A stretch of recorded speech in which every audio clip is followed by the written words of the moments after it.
Joined now by head coach of the Minnesota State Mavericks, Mike Hastings. Mike, your thoughts on the weekend from this past series, and then maybe your thoughts on heading to St. Cloud for a non-conference series with the Huskies up at St. Cloud this weekend. Yeah, as usual, anytime that we've gone to battle with Duluth, it seems like it's a bit of a war, and it was.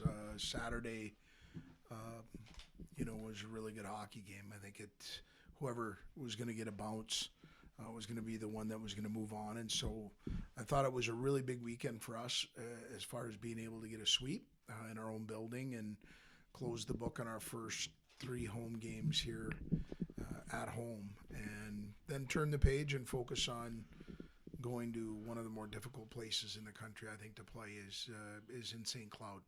And so we're playing a very, very good opponent, and they'll continue to expose our weaknesses, and hopefully we can take another step this weekend. Great, thanks for that. Mike, questions for Mike Hastings? Please raise your hand for those of you following along on Zoom, and state your name and affiliation, beginning with Kevin Dudley and followed up by Carson Bulow, please. Hey Mike, maybe just talk a little about St. Cloud, what you've seen from them. I know they're coming off a road sweep at Wisconsin, and also that building you mentioned it's a tough place. What about that building do you feel makes it so tough to play in? Oh, one, the crowd, the student section, the confidence that St. Cloud State plays with at home. And again, you look at the history, the history short even this year. They've given up 3 goals. They're 4-0. Their power play is almost, I think, at 32%. Their penalty kills at 100%. One of their goaltenders is stopping it at 97% of the time. The other one's at 94+% of the time. There's not a lot of holes. Their high-end guys are playing like high-end guys. They've got 2 transfers that are leading their team in scoring. So obviously those guys are feeling well and have started off to play at an elite level for them. And so, like I said, you combine that with, I think they're very well coached. I've got a tremendous amount of respect for Brett Larson. Had an opportunity to work with him on the Olympic team and learned a lot from him, being around him, and they're going to be very much prepared. So if you're going to win a hockey game in that building, you're going to have to go earn it, and that's the challenge that faces us this year. Carson Bulow. Carson Bulow with the Reporter. Coach, it's obviously the first big series playing back-to-back games on the road, and it's an Olympic sheet of ice. I know it's St. Cloud's homecoming. How have you guys been able to, as a team, been working on eliminating any of that extra noise heading into this weekend? Well, you know what? Our journey as a group started a while ago, and we've had some peaks and some valleys in our time, starting on the road at UNO and playing a team that I think was a bit hungrier than we were, and were rewarded for that, a bit more prepared. I think their coaching staff had done a good job at making them aware of what was going to be facing them, and they were rewarded for it. Then I thought we did a good job progressing the following week and even this last week. So for us, we've been able to get over the Olympic sheet up at ASA and be able to skate on a sheet that's not an NHL-sized rink.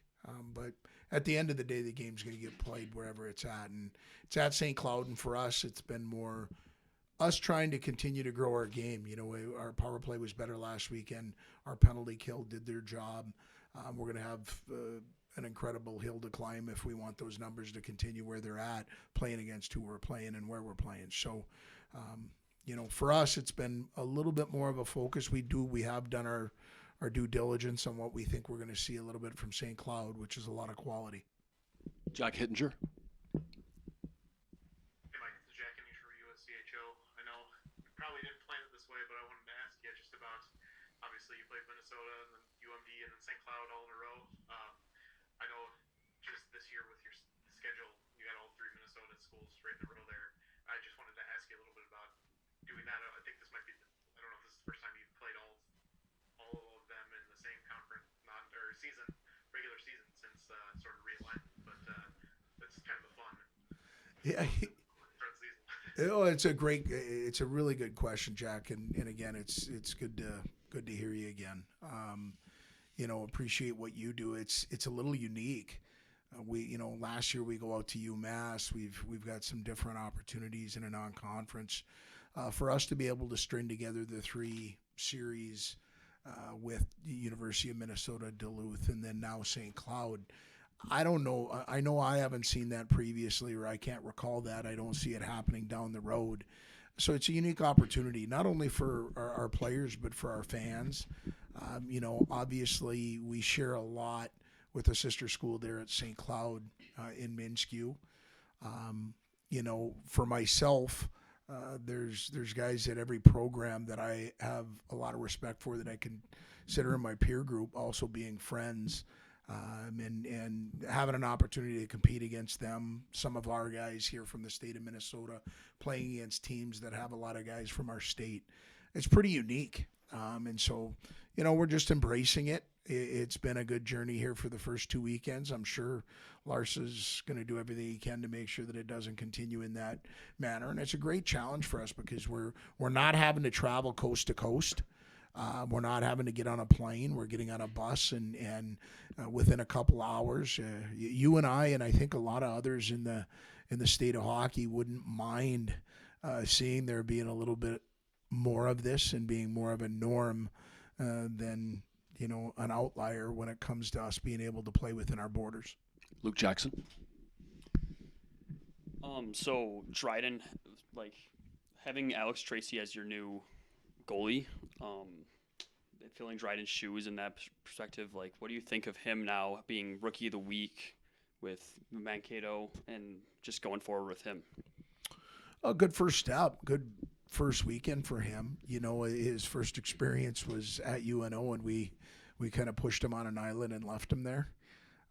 We had a 5-minute major that had to be killed, and we just didn't do a really good job of defending around him. And I thought all he did was he went to work, and obviously showed through this last weekend that he was prepared for the opportunity that he had earned. And I like the way that he had a little bit of success this last weekend, but previous to that, I'd say in his words, not mine, he was expecting more from himself in the game at UNO. And I told him, I said, we didn't give you much help. And I like his demeanor. He's won at a really important time as a goaltender in the Clark Cup playoffs in the USHL and winning a championship for the Sioux City Musketeers. He's got a good pedigree. He's USA Hockey Goaltender of the Year. I'm not going to put any more expectations on him than he's going to put on himself. So, like where he's at right now, and hopefully he can continue to get better. Kevin, then Carson. Mike, we haven't seen Bennett Zwolik yet these first 2 weekends. Just wondering about his progress and yeah, if he might make it back for this weekend. He won't be available this weekend.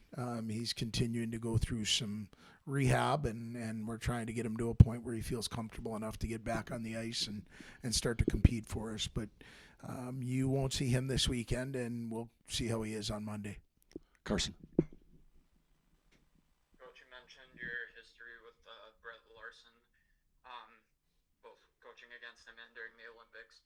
Does coaching in a series like this against him sort of bring a little extra intensity or some friendly fire, in that regard? Yeah, friendly fire. We don't get to play the game. We coach it. The players are going to decide it. We'll have, if we have any impact, it'll be minimal. But we're both prideful in the idea that we're representing our programs, and we want our programs to do well and our young men to do well. So we've got a job to do. He's doing his, we're doing ours. I've got a lot of respect and for his entire staff and how they do things.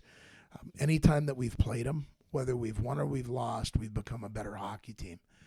And when you're playing somebody quality like that, they expose you. They make you look in a mirror and make you realize some of the things that maybe you need to do better. And to me, that's what you want in a schedule.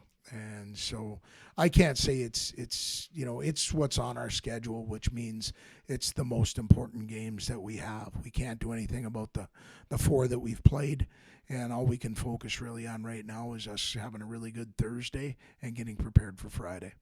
Jack, and then the final question to Kevin Dudley. Yeah, just I was curious about the goaltending situation. You might have answered this already, so I apologize. I know you had Alex played really well this weekend, and Keenan played last week. Are you going with Alex, or you still sort of not sure how the playing time is gonna play out for the rest of the season? You know what, Jack? I'm not bright enough to be able to forecast where a guy's going to be, and I don't mean to. I'm not dodging the question in any way, shape, or form. That really, I'm going to try and hopefully let those guys sort it out through their play. All 3 of our guys have had a really good week, and we're at Wednesday. We've still got a Friday to go or a Thursday to go before I'll make a decision on where we're going to be on Friday. But those guys are doing what they're supposed to be doing as far as their preparation and preparing every day, and we'll see how it goes. It's one where if I rewound the last 2 weeks, Jack, I didn't know I was going to go back to back with Rancière. I didn't know I was going to go back to back with Tracy. Those guys through their play influenced my decision, and so I think I'm going to stay with that right now until somebody really steps forward and takes the ball. Kevin. We're gonna talk to Akito Hirose here. I don't know his time on ice, but I feel like I've seen 2 on the ice a lot. I think the penalty kill. I mean, he's someone who's playing all 3 phases. The penalty kill is something that seems like even more this year than he's done in previous years. How big has he been for you? With some more inexperienced defensemen in the lineup, just the minutes he's been playing. The word that comes to my mind is he's just been a rock. He's been somebody that you can lean on. You know what you're getting.